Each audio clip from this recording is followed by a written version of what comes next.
Hey guys, I'm Shalywillz and today I'm unboxing and giving my first impressions on the Tecno Phantom 9. Just before I get to it, I would like for you to please subscribe to the channel and hit the notification bell to get notifications whenever new videos are up.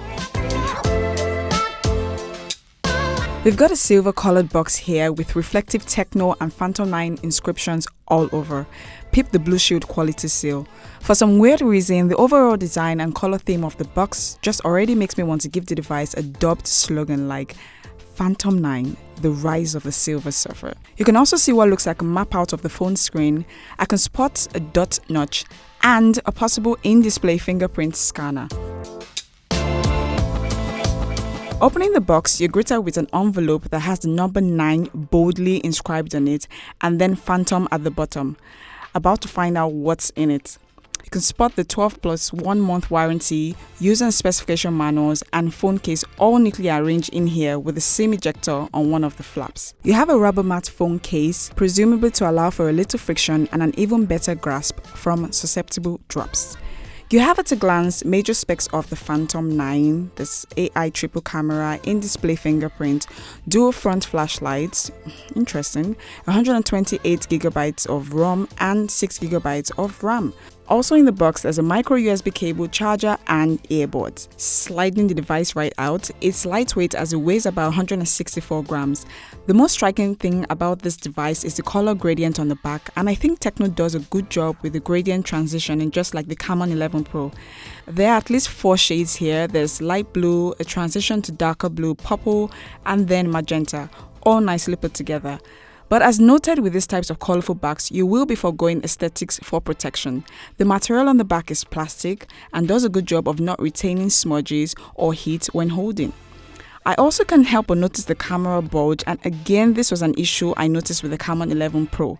The bulge is however nicely covered up when the device is in the phone case.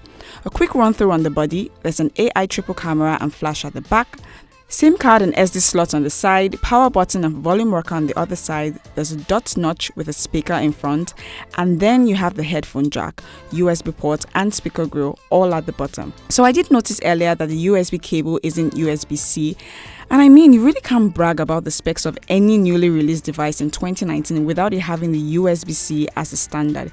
It's almost a given these days. I mean, the ease of plugging in, as well as the power and speed it delivers when charging or transferring data, is much more than just some cliche standard of specs for very modern devices.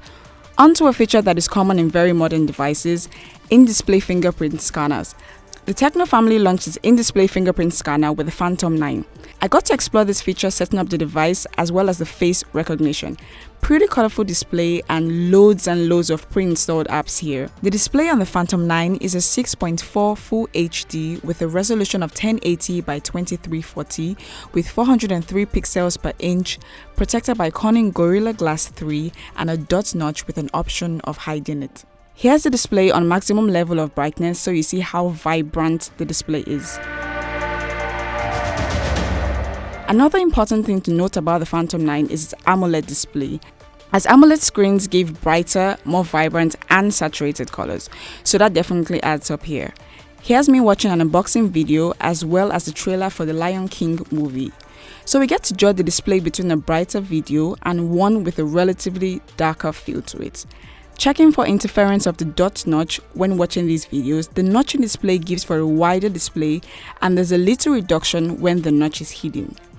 There's the smart panel always at the side of the screen as a shortcut to access frequently used apps and icons at any time with an option to add. To some other specs of the device, there's 32 megapixel front-facing camera which is major, and then a 16 plus 2 plus 8 rear camera. So with that you have the depth sensor and ultra wide views. There's also 2.3 GHz octa-core processor, 3500 mAh of battery capacity and operates on Android 9 Pie. I expected a larger battery capacity than 3500 mAh, but I would say the Phantom 9 comes through with options of conserving your battery. Aside the battery saver, there's an AI smart power saving and app power consumption management. I could say though that the battery of the device lasts. I mean, that's judging by a 3-day period of minimal usage. There was only a 30% decrease from 72% to about 42%, so that's pretty good. Onto the camera, so I'm really thrilled about the AI triple camera, but more so the 32 megapixel front-facing camera with dual front flashlight. So I expect the selfie game to be strong. There are different aspect ratios and camera modes here. There's a run-through on AI camera features such as the regular and zoom modes, wide-angle shots, and super macro photos from a distance of 2.5 centimeters. So here we go. Beautiful photos here, I tell you. The colors are well captured, and my favorite is the zoom feature. The ultra-wide angle lens is also really good as captured here, but I didn't get the desired results using super macro mode as there wasn't anything distinct about the feature. I would also say that the shots taken outdoors appear more vibrant as it allows for better lighting conditions. But yeah, holla at me for your wallpapers. Alright, audio quality, check this out.